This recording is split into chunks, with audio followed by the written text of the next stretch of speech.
E hoje nós vamos de Esdras e Neemias. E estamos finalizando os livros históricos. Semana que vem fechamos com o livro de Esté. E aí a gente vai dar um descanso aí. Depois a gente entra nos livros proféticos, né? Mas hoje a gente tem bastante aprendizado aqui nessa noite, principalmente para a nossa vida como os pais que aqui estão, que são líderes dentro da sua casa. Nós vamos apresentar aqui 3 líderes importantes dentro do livro de Esdras e Neemias. E aí vocês vão entender como é importante o nosso papel de homem, de líderes. Mas o importante também é quando a família trabalha junto. Vamos lá. Ouvindo Sambalate, Tobias, Gesem, o árabe, e o resto dos nossos inimigos, que eu tinha reedificado o muro, e que dele já não havia brecha alguma, embora até esse tempo não tinha posto as portas nos portais. Sambalate e Gesem mandaram dizer-me: vem, encontremo-nos numa das aldeias, na planície de Ono. Porém tentavam fazer-me mal, de modo que eu lhes enviei mensageiros como essa resposta: estou fazendo uma grande obra e não posso descer, porque cessaria a obra enquanto eu deixasse que fosse ter convosco. 4 vezes me enviaram a mesma mensagem, cada vez lhe dava a eles a resposta. Versículo 9. Todos eles procuravam atemorizar-nos, pensando: as suas mãos ficarão fracas demais para a obra, e não se efetuará. E aí Neemias faz uma oração: agora, ó Deus, fortaleça as minhas mãos. Só até aí, deixa sua Bíblia aberta. O livro de Esdras e Neemias é um livro dos detalhes da reconstrução. Livro estes que vai contar a história, um pouco da história que a gente viu na semana passada, que é quando o povo retornou para Jerusalém. E agora o livro de Crônicas se dá depois da reconstrução, correto? Que a gente falou. Mas agora a gente precisa ver como funcionou os detalhes da reconstrução depois que eles retornaram. E Esdras e Neemias são 2 livros que é para ser lidos juntos. São separados somente na nossa Bíblia, mas na Bíblia hebraica os 2 são juntos. Para encontrarmos, e nós, melhor dizendo, nós vamos encontrar aqui trabalhos sendo executados com o propósito de restauração do povo. A história se passa depois que os babilônicos, depois que eles voltaram, 50 anos depois que voltaram do exílio, começaram então a reconstruir a cidade e o povo. Mas podemos fazer algo aqui para entendermos melhor. Que esses 2 livros se concentram em 3 líderes que Deus usou, que foram chaves no retorno do exílio. Podemos lembrar que o povo eles foram levados em 3 levas para a Babilônia. Então o livro de Crônicas nos conta uma delas, e Esdras e Neemias nos conta 2 do retorno. O primeiro retorno se deu com o primeiro líder, Zorobabel. E depois a segunda volta se deu com Esdras, e o terceiro com Neemias. E ainda ficaram pessoas lá que não quiseram retornar, pessoas que nasceram lá e não tinham interesse em retornar para a terra dos seus pais, como nós vamos ver no livro de Esté na semana que vem. Então temos Zorobabel, Esdras e Neemias. E o conceito do livro vai tendo e vai se concentrando nos esforços de cada um deles, em que cada um deles fez para reconstruir. Esdras e Neemias conta a história desses 3 construtores, de 3 projetos de construção. Zorobabel fica responsável para a reconstrução do templo de Jerusalém. Esdras fica responsável para a reconstrução do povo, da comunidade. E Neemias fica responsável para a reconstrução das muralhas de Jerusalém. E em cada uma dessas construções houve-se oposições contra eles, oposições a construções. E no entanto, cada um desses líderes conseguiu resistir e se apegar à sua missão. E então supervisiona uma assembleia de exilados que se reúne para celebrar essa ocasião. Eu já abro aqui um parênteses para dizer que a igreja também é uma nação de exilados, de estrangeiros, residentes, que estão tentando construir uma casa para Deus, em circunstâncias que muitas vezes não são as ideais. Nós, assim como Israel, estamos em uma luta para vivenciar ou vivermos a aliança de Deus nesses dias atuais. Esdras e Neemias traz uma palavra de encorajamento. Esdras e Neemias é onde vai separar, ou melhor, vai nos mostrar como devemos superar a oposição externa e interna, enquanto se esforçam para completar a obra, uma morada santa e adequada para Deus, pois as pessoas ainda estão no processo de se tornarem santas. Hoje, na nova aliança, isso aponta para nós. Somos templos, somos casa de Deus. E todos os dias temos que lutar contra as oposições externas e internas, que nos atrapalha de podermos completar essa obra que está sendo construída todos os dias. Essa morada de Deus que somos nós, para sermos uma morada santa e adequada para Deus, porque nós ainda estamos no processo dessa reconstrução para nos tornarmos santos.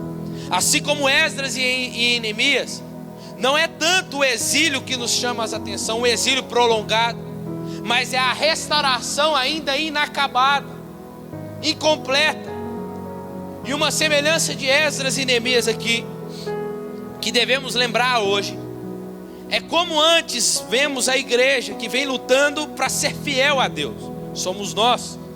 Enquanto vivemos como se estivéssemos em um território ocupado, no meio da cultura secular. O que vemos aqui é o próprio Senhor que nos aponta, ou nos apontando, que nós somos o templo e a cidade que Ele tem preparado. E essas três histórias que veremos aqui são assim paralelas. E uma delas começa como nós vimos na semana passada, com o rei da Pérsia chamado Ciro, solicitado por Deus para enviar ajuda a Israel, enviando recursos e apoio. E nós vamos ver o rei Artaxerxes também. Mas vamos ouvir aqui primeiro o Zorobabel. O povo retornou para Jerusalém. Primeiro capítulo 1 até o 6 de Esdras. O povo retornou para Jerusalém, mas o povo, Deus faz eles retornarem, mas para reconstruir o templo, para depois reconstruir a cidade, para depois começar a retornar e reconstruir as suas vidas. Mas o povo volta para a cidade e começa a se preocupar com eles primeiro, consigo mesmo primeiro. Homens e mulheres preocupados consigo mesmos, homens e mulheres preocupados com as suas casas, com as suas vendas, para depois se preocupar com o templo. Deus então envia o profeta Ageu. Nós vamos ver daqui um bom tempo. O profeta Ageu vem, Deus levanta ele para poder dizer: vocês estão trabalhando, mas o trabalho de vocês eu não estou abençoando. Vocês estão trabalhando para colocar num saco furado. Vocês colocam lá e some, porque vocês não estão fazendo o que eu pedi, que eu ordenei. Vocês estão se preocupando primeiro com as suas casas, com as suas vidas primeiro. Preocupe primeiro com o meu templo, com o lugar aonde eu quero ser adorado, para depois vocês se preocupar com a cidade. Mas talvez eles poderiam dizer: mas Deus, vai acabar as madeiras, vai acabar. Não, eles não entenderam ainda o propósito. Aí Deus diz para eles assim: eu sou o Deus da prata e do ouro, diz o Senhor. Eu sou o dono da prata e do ouro. Então fique tranquilo, se preocupe primeiro em cumprir a minha vontade, para depois eu começar a gerar recursos para suas casas, para sua família. Aqui já temos um primeiro aprendizado, irmãos, para nossas vidas.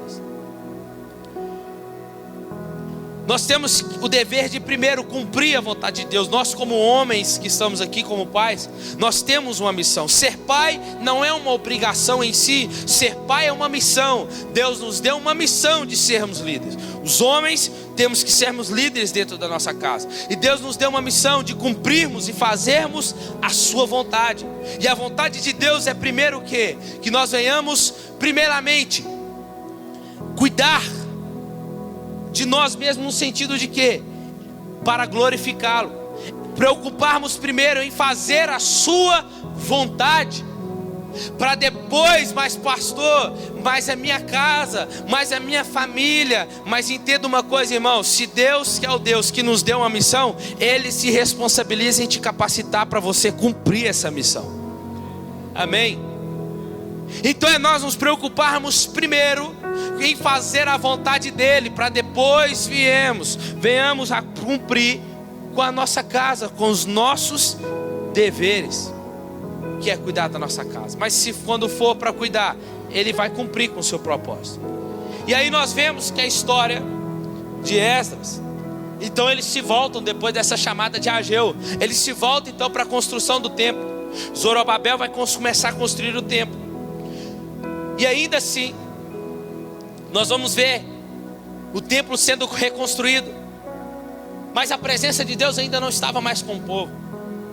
Eles tinham esperança que o reino de Deus vinha sobre todo o povo da terra, que é uma palavra que Deus deu a Abraão, que ele abençoaria todas as nações, todos os povos. Mas entenda, o desejo deles era que o reino de Deus viesse a ser estabelecido naquele tempo. Mas o reino de Deus não era para aquele tempo para vir, era só um começo, era só um soprar, era somente uma brisa. Mas o reino de Deus que eles haviam pensado lá atrás, hoje já se cumpriu no tempo da igreja com a chegada de Jesus. Jesus chegou dizendo: o reino de Deus é chegado e Ele está entre vós. Esse reino é o reino que hoje a igreja consegue desfrutar. É o reino que a igreja hoje pode vivenciar, desfrutando nele. E se você ainda não desfruta desse reino tão esperado pelos judeus, não sabe o que está perdendo. Jesus disse assim, que o reino de Deus consiste em quê? Em conhecer a Deus. Jesus disse que o meu reino não é deste mundo. Eu estou aqui para cumprir e fazer o quê? A vontade do meu Pai. Cumprir com o reino, estabelecer o reino. Então escuta a coisa, o que nós temos que fazer? Sermos a igreja, sermos homens e mulheres, quando nós cumprimos com o nosso papel de homem e mulher, quando nós cumprimos o nosso papel de marido e esposa dentro das nossas casas, cumprindo o papel que Deus estipulou, assim quando nós cumprimos nossos papéis como filhos dentro da nossa casa, na sociedade e como igreja, nós estamos estabelecendo um reino que ainda é invisível, mas dia após dia está sendo estabelecido na nossa casa, na nossa família, no nosso trabalho. Nós somos responsáveis de fazer esse reino se tornar visível aos olhos da sociedade, porque esse reino já está entre nós. Então a responsabilidade é nossa, de amar o reino, de desfrutar do reino, de chamar pelo reino, de orar para que o reino seja estabelecido aonde nós pisarmos. E essa esperança, irmãos, é uma esperança viva para nós. Então é nessa esperança que vemos a história de Zorobabel, que o seu nome significa plantado na Babilônia. Arremete e apresenta aqueles que nasceram no meio do cativeiro e lidera então o retorno, a primeira leva de volta para Jerusalém. Depois se restabelece. E aí, irmãos, nós vamos ver Zorobabel restabelecendo primeiro o altar. Ele vai restabelecer o altar, e porque o desejo dele é reconstruir o altar para poder oferecer o sacrifício, e depois restabelecer o templo.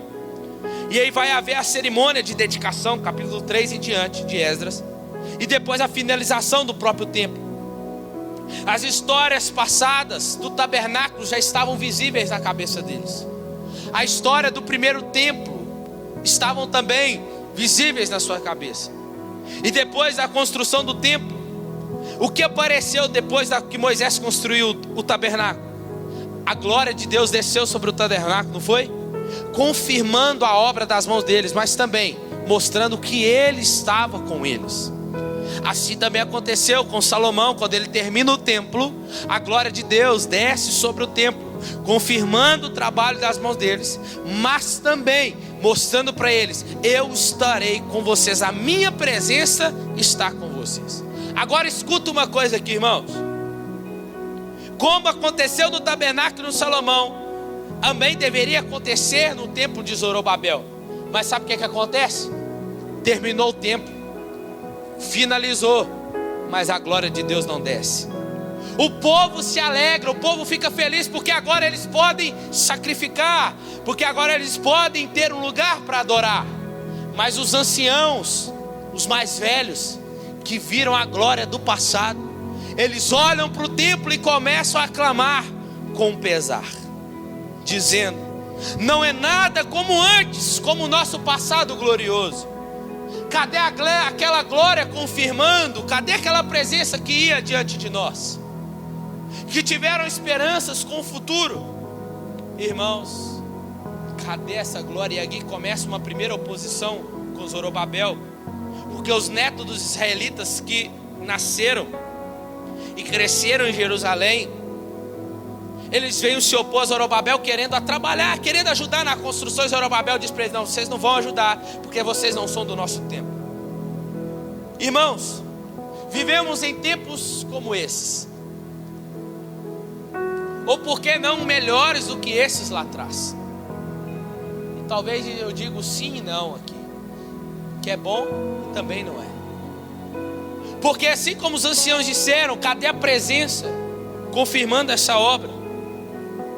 Hoje, irmãos, tinha que ser muito melhor do que antes.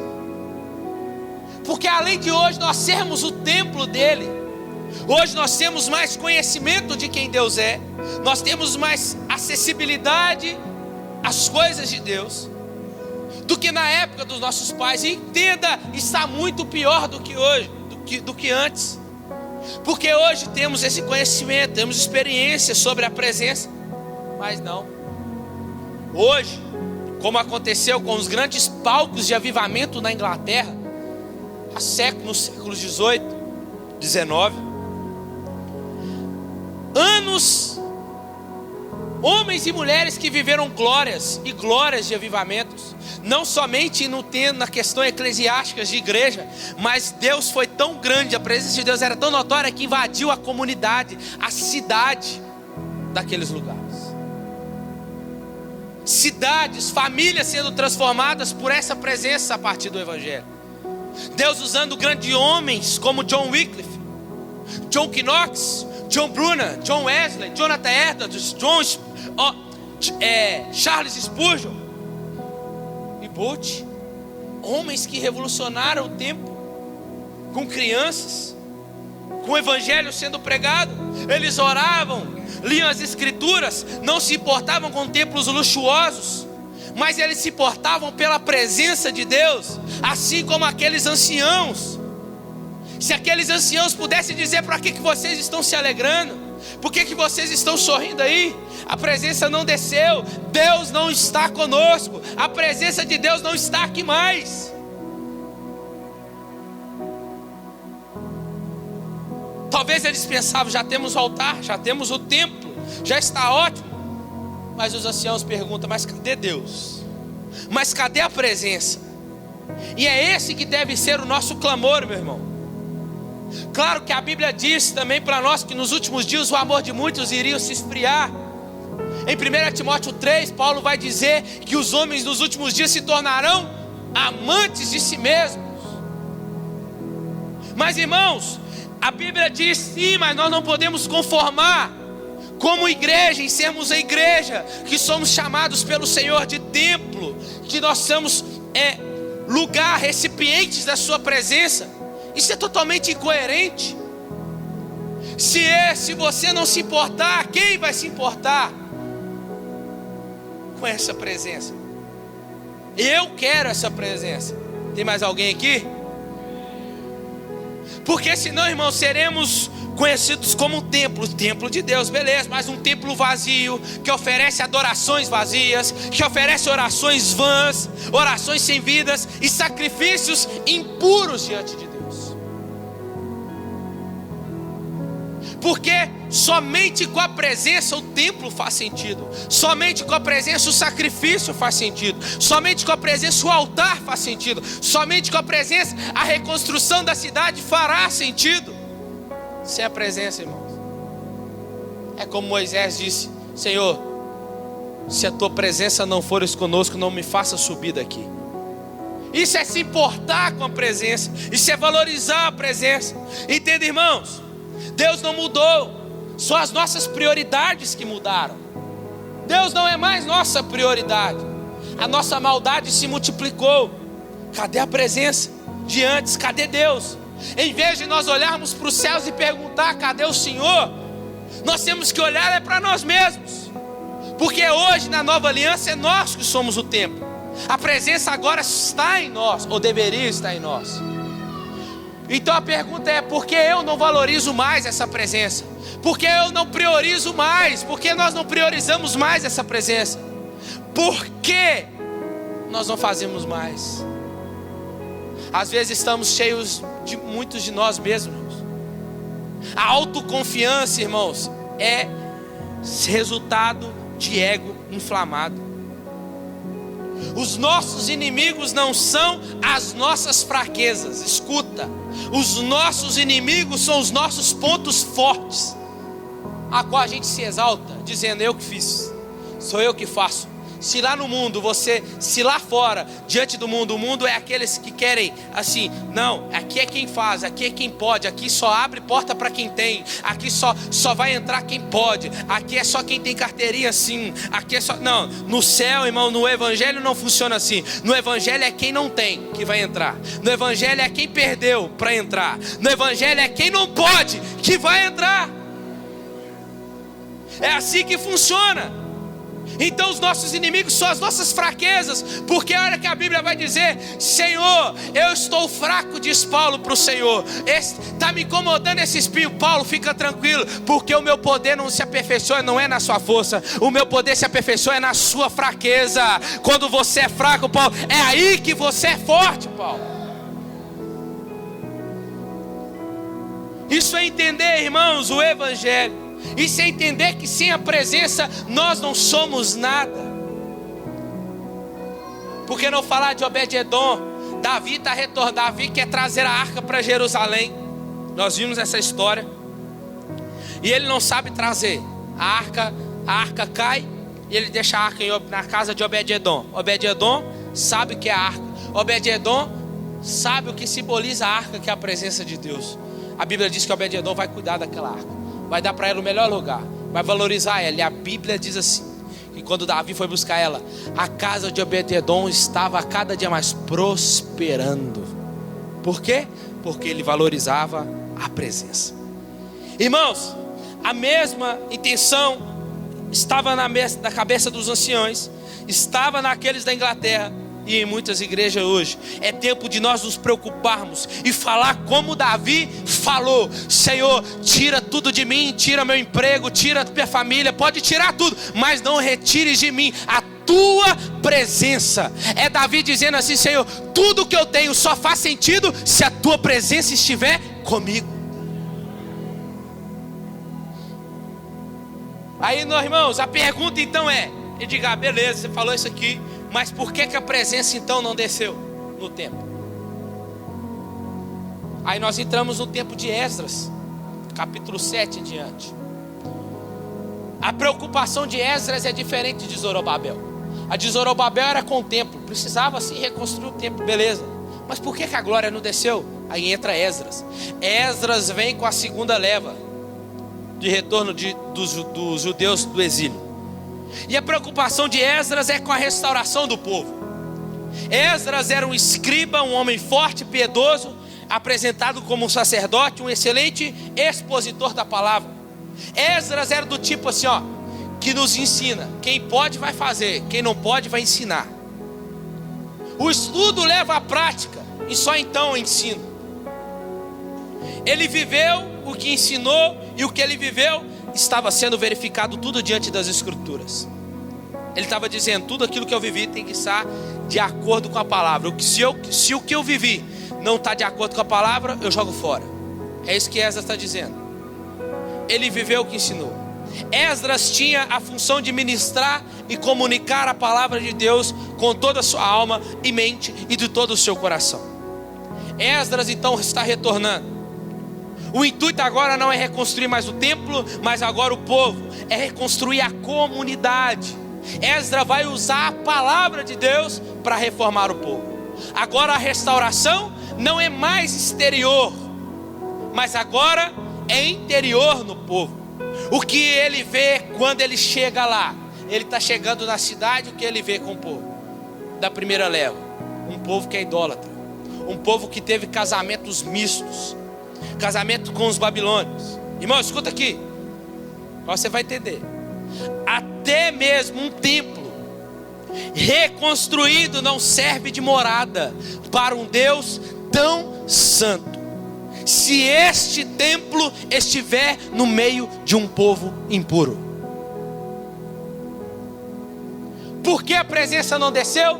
Por que a glória não desceu para confirmar que Deus estava com eles? Por causa do povo.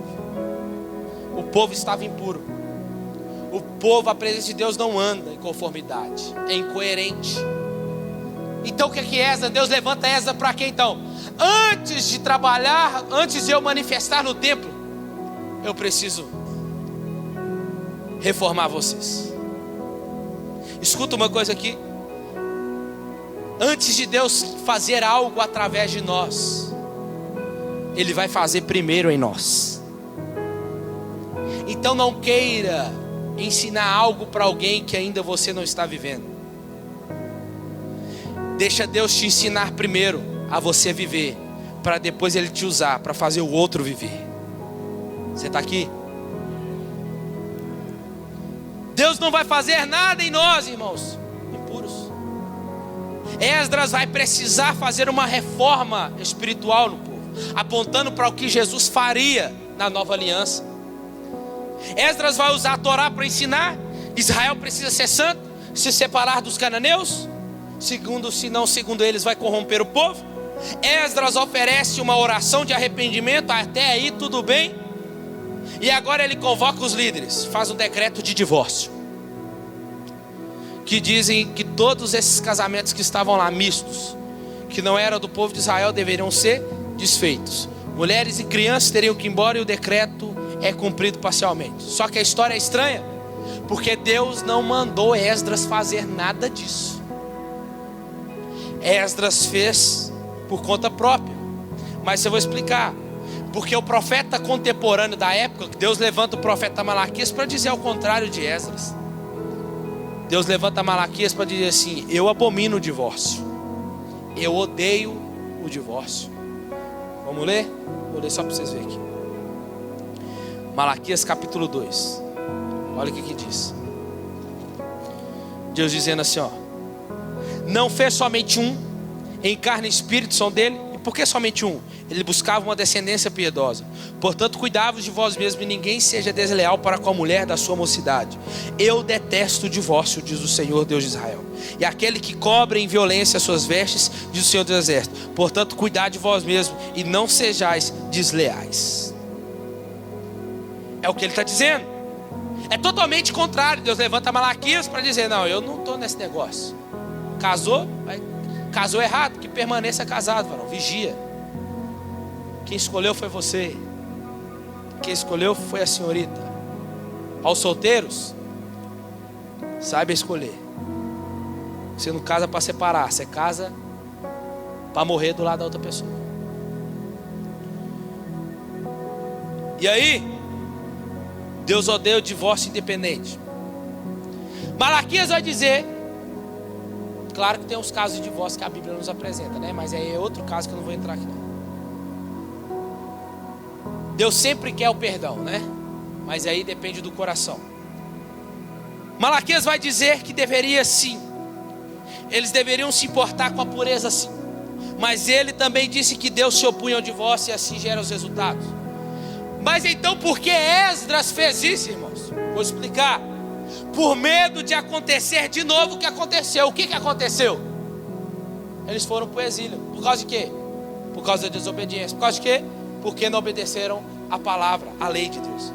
Esdras então é tomado por um profundo resgate. E esse resgate teve um exagero, precisamente pelo medo de que as pessoas não fossem cumprir a lei devidamente. Então se repetiriam os erros para serem levados para o exílio.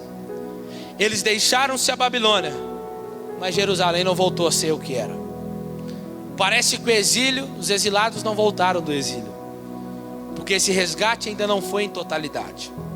O livro de Esdras então termina com a resposta sincera da comunidade, que envolveu tanto a confissão de pecado, quanto mudança na maneira de agir, quando Esdras expõe a palavra.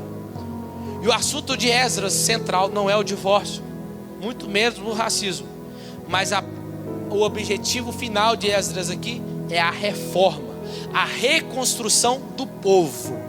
É Esdras dizendo: antes de vocês que querem adorar num templo que é chamado casa de Deus, vocês precisam primeiro se tornar puros antes. Vocês precisam estar primeiro sendo, vocês primeiro precisam estar reconstruído para depois adorar, para depois servir. Irmãos, nós somos usados por Deus para reconstruir pessoas. Não é sobre levantar paredes, mas sim sobre reerguer pessoas. Deus nos chama para isso. Isso é evangelho. Além de nós sermos o templo hoje na nova aliança, Deus quer nos usar como homens e mulheres, como líderes deste tempo, para reerguer pessoas, para colocar pessoas de pé, para reconstruir pessoas. Então entenda uma coisa: a vida de Deus só será notória na nossa vida, só será realidade, nós só seremos realidade de Deus para os outros povos e nações, se o povo de fato, se nós buscarmos nos arrepender e termos mudança de postura, para que a presença dele seja notória em nossa vida. Não adianta ter só aparência, como o templo está lá, o templo estava lá bonito, aí o povo queria ir lá oferecer, mas ele estava igual sepulcro caiado, bonito por fora, mas todo caído por dentro. O que adianta ter aparência de que está vivo, mas está morto? Não adianta ter sua aparência, se por dentro está morto. Não adianta estar em pé pelo lado de fora, se dentro está caído. E é isso que Esdras está para nos ensinar. Esdras está para nos ensinar que é preciso levantar primeiro internamente, reconstruir aqui dentro primeiro, para depois estar de pé de fato do lado de fora. O templo só fará sentido para nós, a nossa adoração, o levantar das nossas mãos, o abrir da nossa boca, só fará sentido se de fato estivermos de acordo com o Senhor, se de fato estivermos reconstruídos por dentro. O nosso abrir da nossa boca, o levantar das nossas mãos, só fará sentido se tudo estiver de acordo aqui dentro. Se aquilo que nós estamos professando do lado de fora está de acordo com o que estamos vivendo do lado de dentro. Jesus diz uma palavra de Isaías: este povo me honra com os lábios, mas o coração dele está longe de mim. Entenda, irmãos, Esdras entendia isso. A glória não chegou, a glória não desceu, a presença não está caminhando junto, as coisas estão dando errado. Olha para dentro, irmãos, faz uma introspecção, olha para si e vê como é que estão as coisas, como que as coisas estão andando. Se você está olhando mais para você do que para o outro, se você está se preocupando mais com você primeiro, esquecendo se a sua prioridade tem sido as suas coisas e não Deus. Se tiver assim, é preciso de uma reconstrução interna. Então Esdras está para reconstruir o povo. Assim é na nova aliança. Cristo chegou para reconstruir o povo, para ele levar para o céu. E nós estamos todos os dias nesse processo de reconstrução. É isso que nós precisamos. E aí nós entramos no livro de Neemias. 13 anos depois da ida de Esdras, no centro do Império Persa, um homem chamado Neemias, copeiro do rei, servo fiel. Ele era um oficial que vivia no governo persa. E quando ele ouve que tinha arruinado Jerusalém, ele vai orar e vai jejuar. E propôs no seu coração reconstruir as muralhas. E aí ele recebe, irmãos, uma permissão de um rei ímpio, um rei que não servia a Deus, o rei Artaxerxes II, para construir as muralhas. O rei lhe dá cartas, autorização. O rei lhe dá recursos para o que ele precisar para reconstruir a cidade do povo dele. Irmãos, Deus trabalha com Neemias, um crente piedoso, mas também com um rei ímpio. Porque assim como Ele faz hoje, no modo e do jeito que Ele quiser, para cumprir a sua vontade. Então, depois de chegar em Jerusalém, Neemias também vai ter oposições de pessoas que moravam em Jerusalém, que está no texto que nós lemos. Sanbalate e Tobias vão chegar diante dele. Desce daí, rapaz, vamos ali com a gente. E o desejo deles era matar Neemias, era intentar o mal, era atrasar a obra da reconstrução. Irmão, escuta isso aqui. Quantas coisas vêm se opondo a nós? Quantas coisas se opõem à nossa família? Quantas coisas estão se opondo ao modelo de família que nós cremos? Homem e mulher. Quanto nós estamos vendo as oposições contra os nossos filhos aí fora? Quantas oposições têm vindo contra a nossa casa, nossa família, o nosso trabalho? Quantas coisas têm surgido, irmãos, para nos fazer parar, para querer atrasar a obra de reconstrução da nossa vida, da nossa casa. E o desejo, irmão, dos inimigos de Deus e da igreja é parar. Ele não vai conseguir parar a obra de Deus, não vai, isso ele não pode. Mas atrasar ele pode. Ele pode paralisar.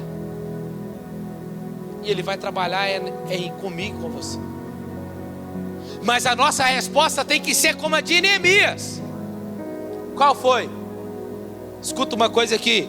Eu estou numa grande obra, e eu não vou descer. Eu não vou parar para poder descer, porque essa obra precisa continuar. Essa deve ser a nossa missão. Se a gente parar para ficar dando ouvido o que eles estão falando, se a gente parar para ficar dando ouvido como resposta para ele, a fulano, a ciclano, irmão, nós vamos parar a obra, nós vamos atrasar a obra que Deus tem para a nossa vida nesse sentido. Porque a Bíblia diz que aquele que começou a boa obra, ele é fiel para concluir ela. O diabo pode tentar, irmãos. Como diz o ditado, ele se levanta, mas para quê? Para cair de novo. Porque a Bíblia diz que as portas do inferno não podem prevalecer contra a igreja. Escuta que quando você vê essa frase, você pensa como? Parece que a igreja está aqui, ó. Ensinei os meninos do carisma já. Parece que aqui, ó, nós estamos segurando a porta, né? Quando você vê essa frase. E as portas do inferno não prevalecerão contra a igreja. Parece que o inferno está vindo contra nós e nós estamos segurando a porta aqui, ó. O inferno não vai vir, o inferno não vai passar daqui, é promessa. Não, irmãos, não é isso. Quando a Bíblia diz que as portas do inferno não prevalecerão contra a igreja, é a igreja que está no ataque. É a igreja que está atacando, e as portas do inferno não podem prevalecer contra a igreja. Você está aqui hoje mesmo? Então escuta uma coisa, irmão. Nós estamos numa grande obra. O Senhor está todos os dias construindo e reconstruindo a nossa casa, a nossa vida, a nossa família, todos os dias. Então para de dar ouvido a fulano, a ciclano, e se preocupa em agradar ao Senhor. Se preocupe em colocar como prioridade o Senhor na sua casa e na sua família.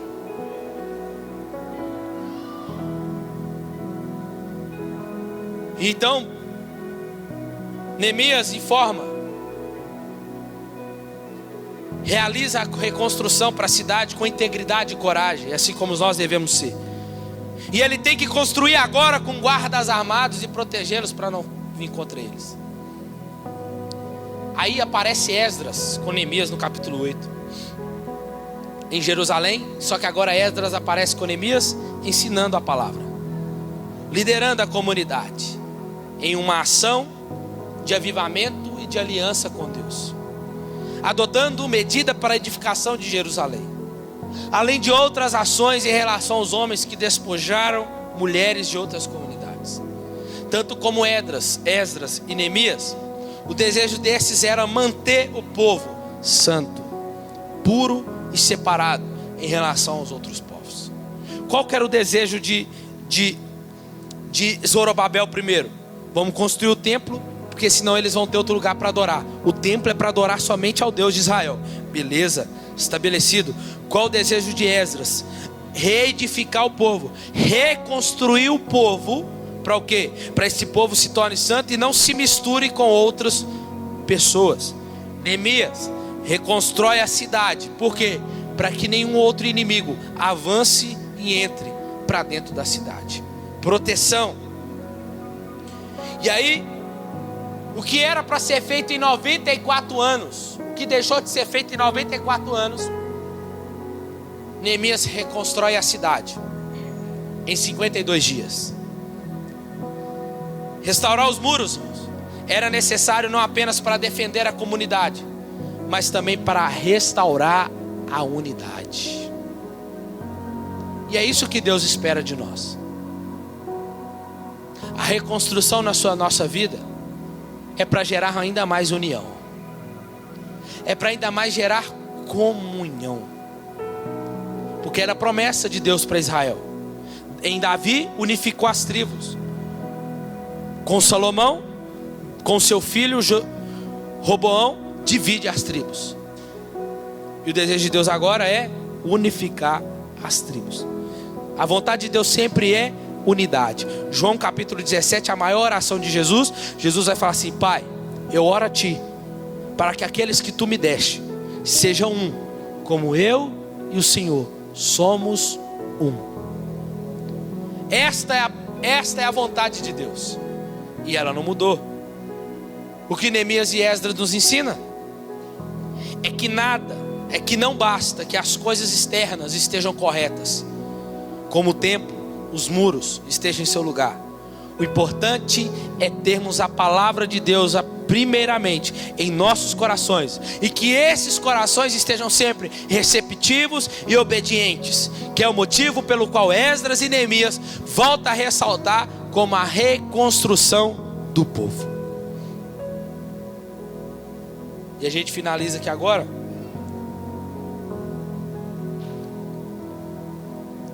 esses capítulos é chamado de clímax suspenso, porque parece que está tudo caminhando bem no tempo de Neemias, mas não. Sabe o que vai acontecer?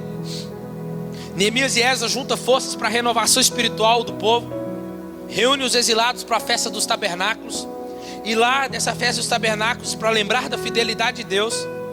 E ainda mais a Bíblia vai dizer que eles entenderam a palavra, e porque eles entenderam, eles se alegraram pela palavra. Parece que eles de fato agora vão viver o que eles ouviram. Eles comemoram sobre o templo e as muralhas. Neemias então nos mostra uma coisa: que Deus trabalha com pessoas piedosas, mas até aqui pensamos que tudo terminou bem, mas não. O livro vai terminar com um grande infortúnio. Neemias já está caminhando pela cidade para ver como que as coisas estão. Ele chega diante do templo, está vendo os sacerdotes negligenciando a obra. Esdras, ele olha e vê que tudo que Esdras ensinou estava tudo caído por terra. Ele vê o povo transferindo a Torá, mudando a Torá, está trabalhando agora no sábado. Pessoas estão montando as suas vendas na cidade, esqueceram de Deus.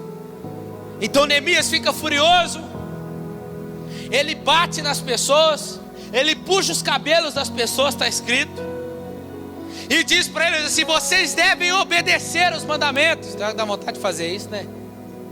Uns cocão. Quando a pessoa chega assim: pastor, então dei mole. Falei: você dá vontade de você pegar e dar umas porradas. Por quê? Porque parece que ouviu e saiu pro outro lado. Irmãos, tudo aqui, não adianta nada você ficar vindo aqui no culto, sentado, ouvindo, tudo para você vai ser balela, se você não colocar em prática. Nada.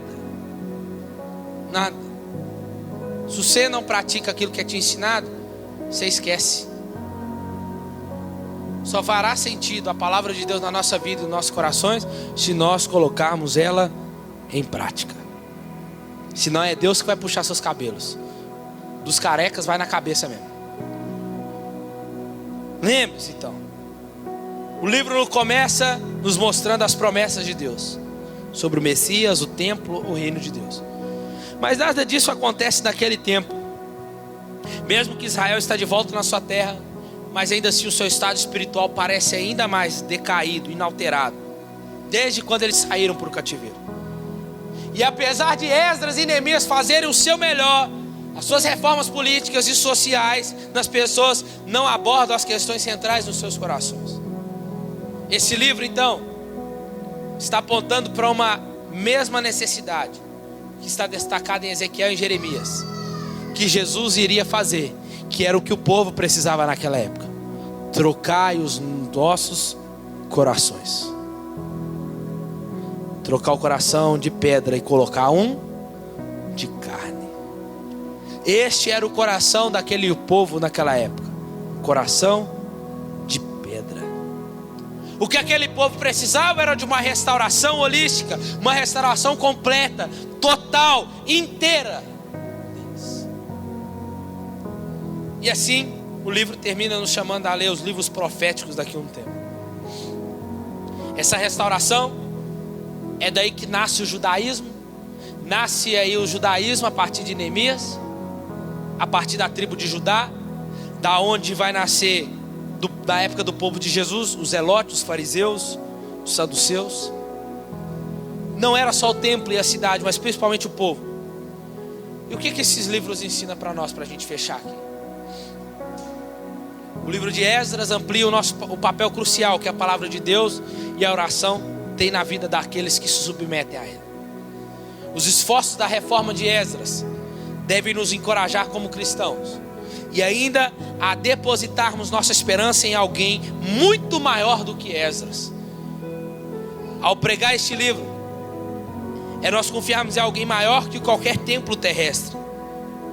Ao pregar sobre este livro, nosso povo tem que relembrar consistentemente que as nossas esperanças e temores de todas as eras só vamos encontrar em Jesus, o maior reformador de todos os tempos. Neemias nos ensina a confessar os nossos pecados a Deus. Neemias nos ensina a lutar pelo Evangelho. Ao pensarmos em como aplicar Neemias aos nossos dias, devemos nos lembrar que obedecer é muito melhor do que sacrificar. É nós lembrarmos que com o templo e o povo de Deus dentro, estabeleceu o testemunho em meio a um deserto de adoração. E assim Neemias nos ensina a lutar pelo Evangelho. E aí a gente termina que se em Gênesis Jesus é a semente da mulher, em Êxodo ele é o nosso cordeiro pascal, em Levítico ele é o nosso sacerdote de sacrifício, em Números ele é a rocha ferida, em Deuteronômio ele é o verdadeiro profeta, em Josué ele é o fio escarlate que salvou Raabe, tipificando o sangue derramado na cruz. Em Juízes ele é o nosso juiz, em Ruth ele é a nossa redenção. Em 1 e 2 Samuel ele é o nosso rei tão esperado. Em 1 e 2 Reis ele é o rei soberano. Em 1 e 2 Crônicas ele é o Deus que permanece fiel à aliança. Em Esdras e Neemias ele é o grande e fiel restaurador das nossas vidas. Fica de pé no seu lugar. Os diáconos podem servir a ceia, o pessoal do louvor pode subir.